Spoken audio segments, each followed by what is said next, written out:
Hello दोस्तों। Good morning, नमस्कार। आप सभी का स्वागत है आप सभी के अपने यूट्यूब चैनल परीक्षा के शिक्षा में। उम्मीद करता हूँ, आशा करता हूँ कि आप सभी जो स्वस्थ होंगे, कुशल मंगल होंगे, अपनी तैयारी जो अच्छे और बढ़िया तरीके से आप सभी लोग कर रहे होंगे। तो जो भी क्लास में फर्स्ट टाइम आए हैं, पहली बार आए हैं, नए हैं, उन को बता दें हमारे चैनल पे आपकी जो है बीएड प्रवेश परीक्षा 2026 की जो आपकी तैयारी है तो डेली बेसिस पे रेगुलर करवाई जाए। तो जो भी 2026 में बीएड या गवर्नमेंट सीट कॉलेज के बारे में सोच है तो क्या कहेंगे, चैनल को सब्सक्राइब करके हमारे साथ जुड़ जाएंगे। ठीक है, क्लास का समय देखिए, जीके जीएस की जो क्लास है सुबह 10 बजे डेली आप सभी को देखने को मिलती है। रीजनिंग की जो क्लास है दोपहर को 1 बजे देखने को मिलती है। कला की जो क्लास है शाम को 4 बजे, और हिंदी की जो क्लास है रात को 8 बजे आप सभी को देखने को मिलती है। तो इसी टाइम पर आप सभी को क्लास से जुड़ के तैयारी को पूरा कंप्लीट करना चाहती हो। चलिए, नीचे डिस्क्रिप्शन में जाएंगे तो आप सभी को इंस्टाग्राम और टेलीग्राम का लिंक मिलेगा। तो हमें इंस्टाग्राम पे फॉलो करेंगे, टेलीग्राम से को ज्वाइन करेंगे। टेलीग्राम से पर डेली बेसिस पे क्लास का अपडेट, एग्जाम का अपडेट और बाकी जो अपडेट्स हैं आपको मिलते रहेंगे। साथ ही जो पीडीएफ वीडियो है आपको जो है मिल जाएगा टेलीग्राम चैनल पे। तो आप लोग जो टेलीग्राम चैनल को ज्वाइन कर लेंगे साथियों। ठीक है, तो चलेंगे क्लास स्टार्ट करें बिना किसी देरी के। एक एक क्वेश्चन आपके एग्जाम के लिए बहुत इंपॉर्टेंट, ध्यान से एक एक क्वेश्चन को देखिएगा, समझिएगा, फिर उसका उत्तर देने की कोशिश कीजिएगा। ठीक है, चलिए पहला क्वेश्चन आपके सामने दिया है, ध्यान से देख के बताएंगे राइट आंसर क्या हो जाएगा। और क्लास स्टार्ट करने से पहले जिसने अभी तक क्लास को लाइक नहीं किया लाइक करेंगे, शेयर नहीं किया शेयर करेंगे, जिसने अभी तक चैनल को सब्सक्राइब नहीं किया चैनल को सब्सक्राइब कर लीजिएगा। ठीक है, चलिए पहला क्वेश्चन देखेंगे। रिक्त स्थान की नियुक्ति भारत के राष्ट्रपति के द्वारा नहीं की जाती है। किसकी नियुक्ति जो है भारत के राष्ट्रपति के द्वारा नहीं की जाती है? उच्चतम न्यायालय के न्यायाधीश के, महाधिवक्ता के, राज्यपाल की या महा न्यायवादी की? बताइए, उत्तर दीजिए। इसका राइट आंसर क्या हो जाएगा? तो इसका सही उत्तर हो जाएगा महाधिवक्ता। ठीक है, महाधिवक्ता की जो नियुक्ति है भारत के राष्ट्रपति के द्वारा नहीं की जाती है। ठीक है, इसकी नियुक्ति जो है राज्यपाल के द्वारा की जाती है। क्लियर सभी को?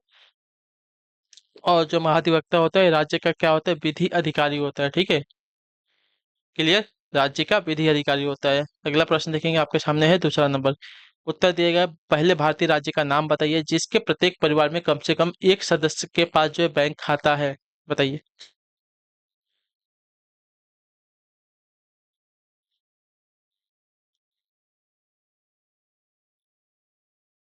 चलिए, पहले भारतीय राज्य का नाम बताइए जिसके प्रत्येक परिवार में कम से कम एक सदस्य के पास जो है बैंक खाता है। इसका सही उत्तर क्या हो जाएगा?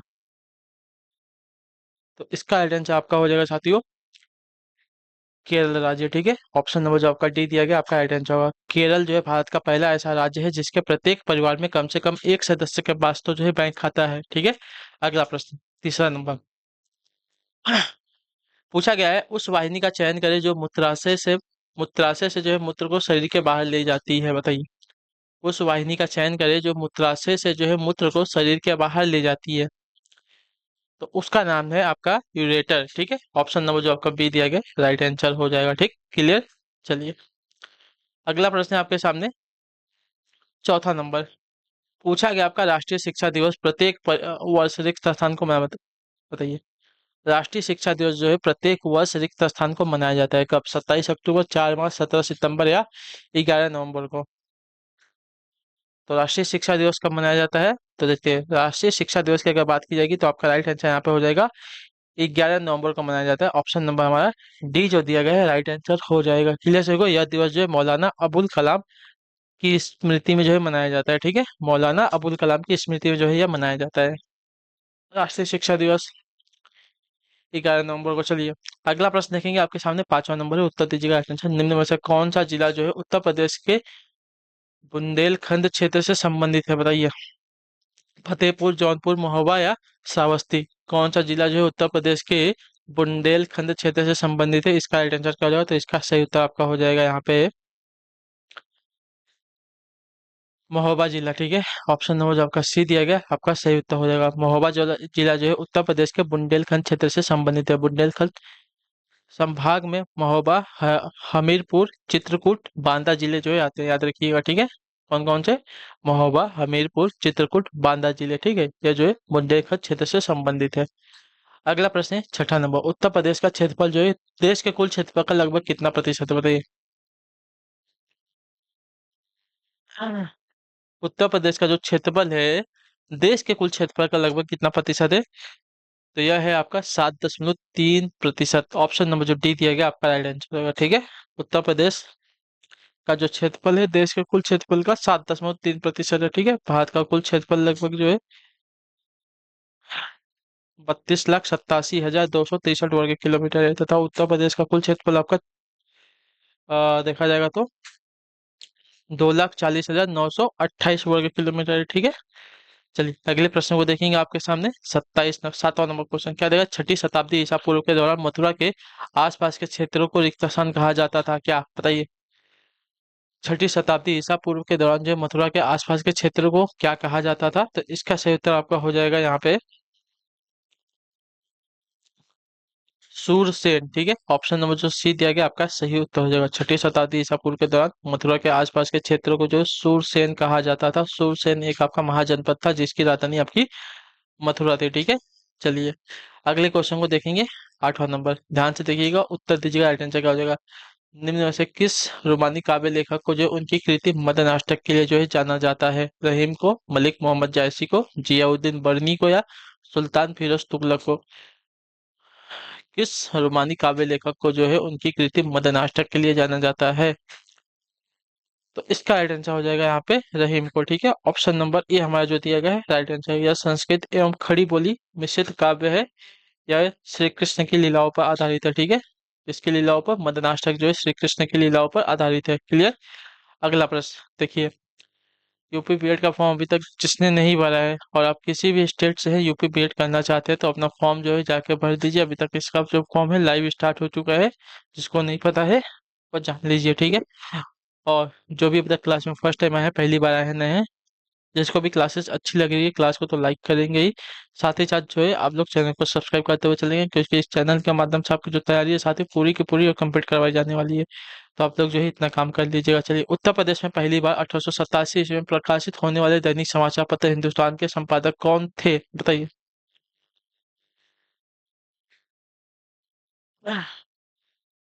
कौन सा, हिंदुस्तान के, तो हिंदुस्तान के संपादक आपके मदन मोहन मालवीय थे, ठीक है। ऑप्शन नंबर जो सी दिया गया आपका राइट आंसर हो जाएगा। क्लियर सभी को इसका है। उत्तर प्रदेश में पहली बार 1887 में प्रकाशित होने वाले दैनिक समाचार पत्र हिंदुस्तान के संपादक आपके मदन मोहन मालवीय थे, ठीक है।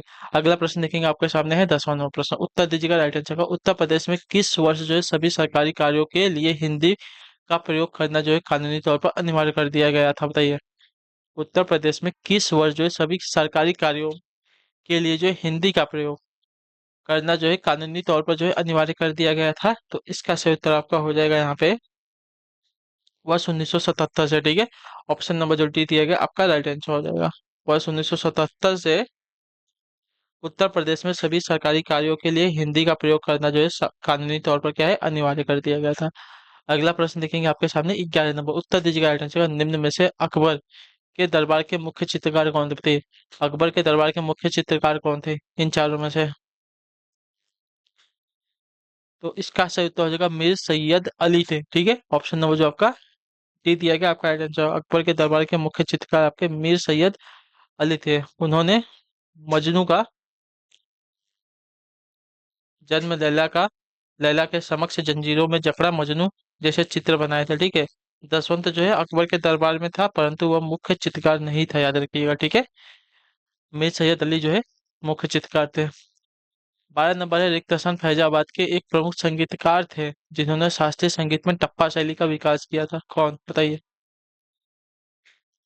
तो इसका राइट आंसर आपका क्या हो जाएगा साथी। तो मुश्तरी बाई, ठीक है। ऑप्शन नंबर जो ए दिया गया आपका सही उत्तर। बाई जो है फैजाबाद के एक प्रसिद्ध संगीतकार थे जिन्होंने शास्त्रीय संगीत में टप्पा शैली का जो है विकास किया था, याद रखिएगा, मुश्तरी बाई। अगला क्वेश्चन है 13 नंबर प्रश्न। क्या देगा है, निम्नलिखित में से बुंदेलखंड का लोकप्रिय लोकगीत कौन सा है, बताइए। बुंदेलखंड का लोकप्रिय लोकगीत कौन सा है, तो देखिए बुंदेलखंड का लोकप्रिय लोकगीत अगर देखा जाएगा तो आपका सही उत्तर हो जाएगा आला, ठीक है। ऑप्शन नंबर जो बी दिया गया है सही उत्तर हो जाएगा। क्लियर सभी को। बुंदेलखंड का लोकप्रिय लोकगीत आपका आला है। आला में महोबा के वीर गायकों, आला एवं उदल की वीरता का वर्णन लयबद्ध गायन शैली में जो है किया जाता है। यह वीर रस प्रधान एवं अतिशयोक्तिपूर्ण होता है, याद रखिएगा, ठीक है। चलिए 14 नंबर प्रश्न ध्यान से देखेंगे। निम्न में से कौन सी नदी भारत में ब्रह्म घाट पर कर्नाली नदी से जुड़ती है और घाघरा नदी जो है बन जाती है, बताइए।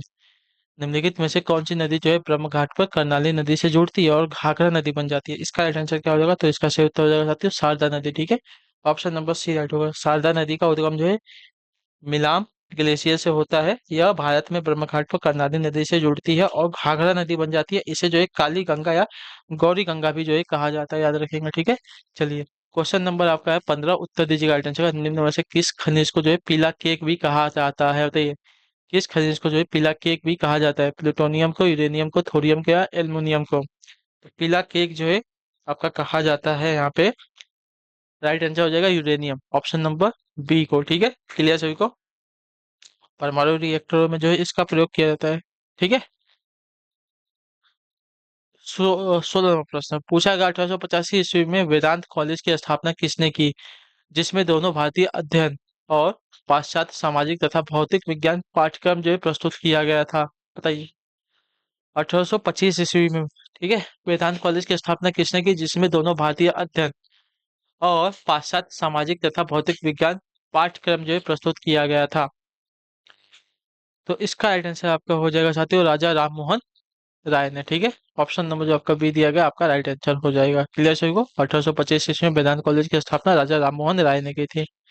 क्लियर है? चलिए, अगले क्वेश्चन को देखेंगे आपके सामने। 17 नंबर, उत्तर दीजिएगा राइट आंसर का। निम्न में से किस देश को जो है पहले सिलोन कहा जाता था, बताइए। मालदीव को, श्रीलंका को, मॉरिशस को या सूरीनाम को? तो देखिए, यहाँ पे राइट आंसर आपका हो जाएगा श्रीलंका, ऑप्शन नंबर बी, ठीक है। श्रीलंका को पहले जो है सिलोन कहा जाता था। यह जो है भारत के दक्षिण में स्थित है और इसकी राजधानी जो आपका श्री जयवर्धन नमपूरा है, ठीक है। चले, अगला प्रश्न है आपके सामने 18 नंबर, देखिएगा, बताइएगा राइट आंसर क्या होगा। 1869 ईस्वी में कौन सी नहर के खुलने से भारत से यूरोप की जो दूरी है 7,000 किलोमीटर कम हो गई, ठीक है। 7,000 किलोमीटर की बात कर रहा है, ठीक है। तो इसका राइट आंसर क्या हो जाएगा? तो इसका सही उत्तर हो जाएगा यहाँ पे, देखिए, कल इसके बारे में बताया था मैंने, सुएज नहर के खुलने के कारण, ठीक है। ऑप्शन नंबर जो सी दिया गया आपका राइट आंसर। 1869 में सुएज नहर के खुलने से भारत से यूरोप की जो दूरी है 7,000 किलोमीटर कम हो गई। इस नहर के निर्माण के पूर्व जो है भारतीय जलायनों को पूरा अफ्रीका महाद्वीप जो है इसका चक्कर लगा के आना पड़ता था, ठीक है। और जो स्वेज नहर है या जो है लाल सागर यानी कि हिंद महासागर को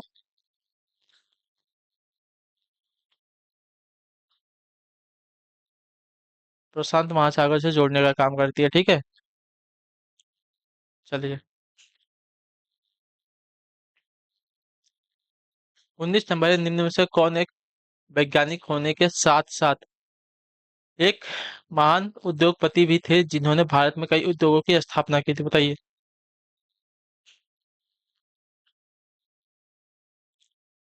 तो इसका सही उत्तर आपका हो जाएगा साथियों यहाँ पे विक्रम साराभाई, ठीक है। ऑप्शन नंबर जो सी दिया गया आपका सही उत्तर हो जाएगा। विक्रम साराभाई जो एक वैज्ञानिक होने के साथ साथ एक महान उद्योगपति भी थे, जिन्होंने भारत में कई उद्योगों की स्थापना भी की थी। उनका जन्म जो आपका 1919 में तथा मृत्यु आपकी 1971 में हुई थी, ठीक है। अगले प्रश्न को देखेंगे आपके सामने है 20 नंबर क्वेश्चन पूछा गया, a better India a better world पुस्तक के लेखक कौन है, ठीक है। A better India a better world पुस्तक के लेखक कौन है?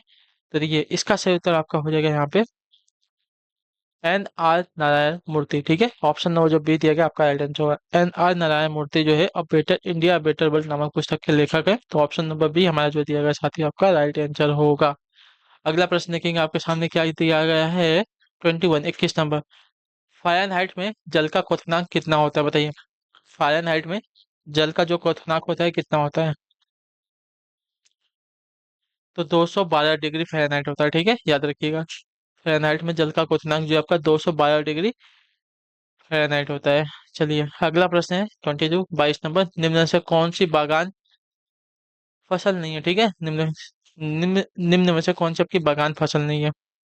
तो बागान फसल अगर देखा जाएगा तो यहाँ पे मोटे अनाज नहीं होते हैं, ठीक है। ऑप्शन नंबर जो आपका डी दिया गया आपका राइट आंसर है। चाय, कॉफी, काजू आदि जो है बागानी फसल है, जबकि मोटे अनाज आपके बागानी फसल नहीं होते। मोटे अनाज में आपका ज्वार, बाजरा, रागी आदि फसलें जो है आती है।